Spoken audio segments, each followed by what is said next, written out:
Un homme est dans le silence. Homme ou femme, énergie interchangeable, tu adaptes à ta situation, comme toujours. Et on voit qu'il y a une forme clairement de silence. Je ne communique pas avec toi. Alors ça peut être une personne qui communique, mais qui ne t'exprime pas ses émotions, ses sentiments, en tout cas ce qui est en lui. C'est quelqu'un qui n'arrive pas à s'exprimer. En tout cas, il aimerait le faire certainement d'une autre manière, mais il n'y parvient pas. Forme d'isolement. Ok.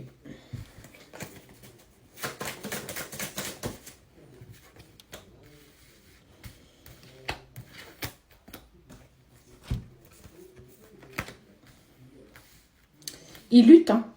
C'est une personne, c'est un homme ou une femme qui lutte considérablement contre l'attirance qu'il a vers toi, l'attirance qu'il a envers toi. On voit qu'il y a cette forme d'isolement et ce silence qui est clairement imposé de sa part parce que je n'arrive pas à t'exprimer ce que je ressens. On voit pourtant que malgré le fait qu'il soit sorti de ta vie, parce que ça a été quelque chose qu'il a demandé, il est toujours attiré par toi. Mais il y a quelque chose qui lui dit non, n'y va pas, ce n'est pas le bon moment. En fait, il est poussé à venir vers toi, mais quelque part, il repousse cette attirance, cette tentation. Pour quelle raison ? En tout cas, on te dit que ça fait partie de l'ordre des choses, que ce que tu vis, que ce que vous vivez l'un et l'autre, l'un par rapport à l'autre, vous indique clairement que de toute façon, ça fait partie de ce qui doit être mis en place.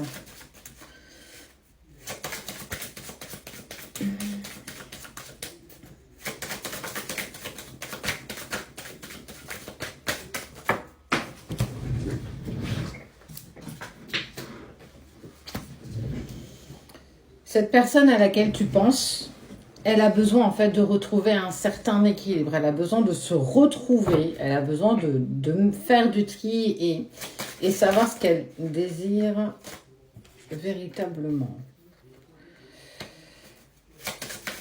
Il a la sagesse de ne plus vouloir se mettre dans le sacrifice, tout comme toi d'ailleurs. Ça y est, j'ai décidé de ne plus être une option. Tu as là quand même la sensation, on te parle d'intuition et de message. Tu as la sensation que de toute façon, vous, c'est pas terminé. Il y a la sensation d'inachevé. Malgré ce silence qui est clairement imposé par rapport à cette forme d'isolement, je m'isole. Une personne qui s'isole, c'est une personne qui a besoin de prendre du temps pour soi. Malgré l'attirance qu'il te porte. En tout cas, il y a vraiment quelque chose qui l'attire à toi, qui est vraiment plus fort que lui. Mais en fait, c'est quelque chose que tu n'arrives pas vraiment à comprendre pourquoi, parce que surtout, il a certainement pas exprimé ce qu'il ressentait par rapport à toi.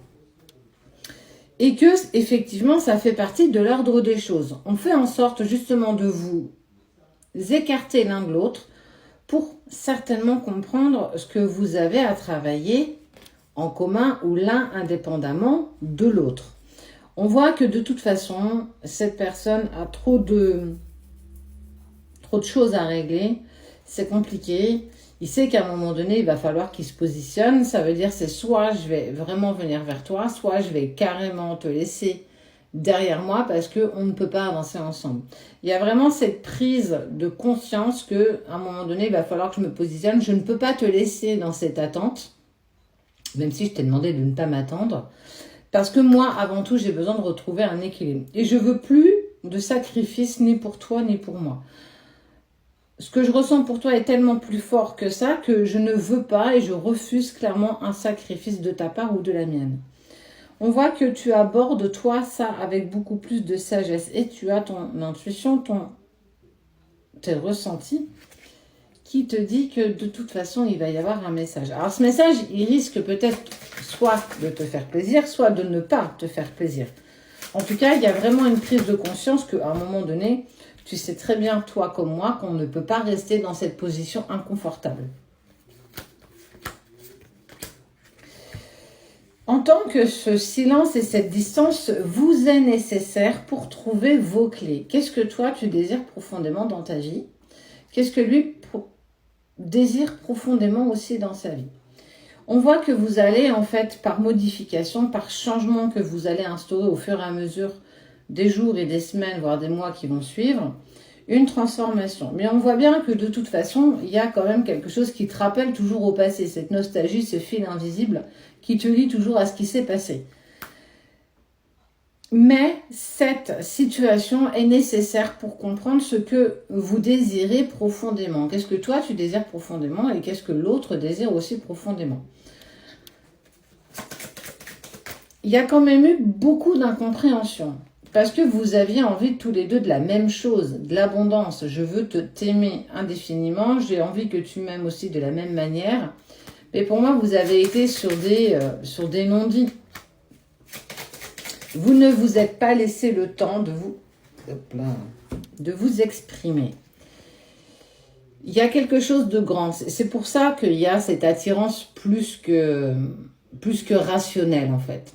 Ce que j'appelle quelque chose de rationnel, c'est quand une personne sort de ta vie, on met un petit peu de temps à passer à autre chose, mais à un moment donné, on y parvient. Toi et lui ou elle, on voit bien que malgré le temps qui passe, malgré ce silence et cette distance, il y a toujours quelque chose qui vient vous tambouriner la tête pour vous dire « Hey, je pense à lui, hey, il y a une synchronicité ». Il y a toujours quelque chose qui ressort en lien avec cette personne. Et pourtant, le temps passe, les semaines, les mois, et pour certains d'entre vous, des années. Mais il reste toujours dans un coin de ton cœur, un coin de ta tête. En fait, il est toujours... En fait, comme si vous étiez tous les deux marqués au fer rouge. Alors, pourquoi? Parce qu'on parle de relation d'âme et on voit la méditation, c'est les pensées qui sont partagées entre deux personnes. Vous vous êtes connus dans une vie passée. Il y a eu déjà une première, voire peut-être plusieurs connexions avec cette personne. Et quand ça revient dans cette vie-là, ton âme, elle s'en souvient. Ce qui fait que c'est un peu comme si on fusionnait les mêmes fils et qu'en fait, on reconnectait tout. Même si toi, dans ton esprit, c'est-à-dire dans ta mémoire, tu ne t'en souviens pas, il y a quelque chose qui te prouve que, waouh, je suis clairement attirée par cette personne. Pourtant, je n'arrive pas à passer à autre chose.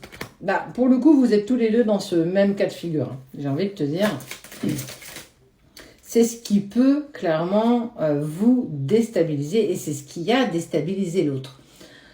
Si en plus c'est un être qui est, j'ai envie de te dire, un peu cartésien, 1 plus 1 ça fait 2, et que toi tu es plus spirituel que le 1 et 1 ça fait 3, bah effectivement on sent que ça met un petit peu tout ça en travail. Pour moi, il y a eu vraiment... Votre problème a été votre problème de communication. Je ne vois pas forcément d'adversité autour de vous. Il y en a peut-être eu, mais en tout cas, c'est pas le point qu'on doit aborder ce matin. On n'a pas réussi à s'exprimer. Je n'ai pas réussi à t'entendre et à t'écouter. Et inversement, tu ne m'as pas entendu ni écouté. Vous n'avez pas pris le temps de vous entendre et pas forcément de poser des compromis, mais en fait de vous écouter. Vous aviez envie des mêmes choses. Vous aviez envie certainement de vous projeter l'un avec l'autre. Et que, par incompréhension, on a pris de la distance et l'autre sentait que tu n'étais peut-être pas autant impliqué que lui, ou lui, tu avais l'impression que lui n'était pas autant impliqué que toi, parce qu'en fait, il est peut-être beaucoup moins démonstratif, ou tu l'es beaucoup moins. Ce qui fait que on reste sur des subtilités qui en fait ne sont pas la réalité, parce que vous n'avez pas réussi à communiquer. Quoi qu'il en soit, on vous dit bien que cette période de silence et de distance que vous traversez, toi, lui, vous, le 1 plus 1 égale 3, il est vraiment mis, on parle de l'ordre des choses, pour que vous puissiez en fait comprendre et accepter que c'est bien plus grand. Et tu as vu, tu as ce petit rayon de soleil qui vient confirmer ce que je suis en train de te dire, que c'est bien plus grand, que c'est bien plus fort, que l'abondance, c'est quelque chose que vous avez envie en commun. Mais est-ce qu'aujourd'hui, du coup, à cause de ce temps qui est passé, vous pouvez encore reprendre là où vous êtes arrêté? J'ai envie de vous dire, peut-être pas. Pourquoi ne pas reprendre sur de bonnes bases et aller vers une communication qui sera en fait sereine? On se dit les choses, enfin, même si en fait on avait envie des mêmes choses, mais qu'on ne l'a pas forcément partagé. Vous n'arrivez pas à passer à autre chose et de toute façon, on parle d'une communication qui risquerait de se présenter à toi assez rapidement, avec une forme de compromis. Pour moi, on est sur le mois en cours, donc ça nous amène quasiment jusqu'à fin octobre.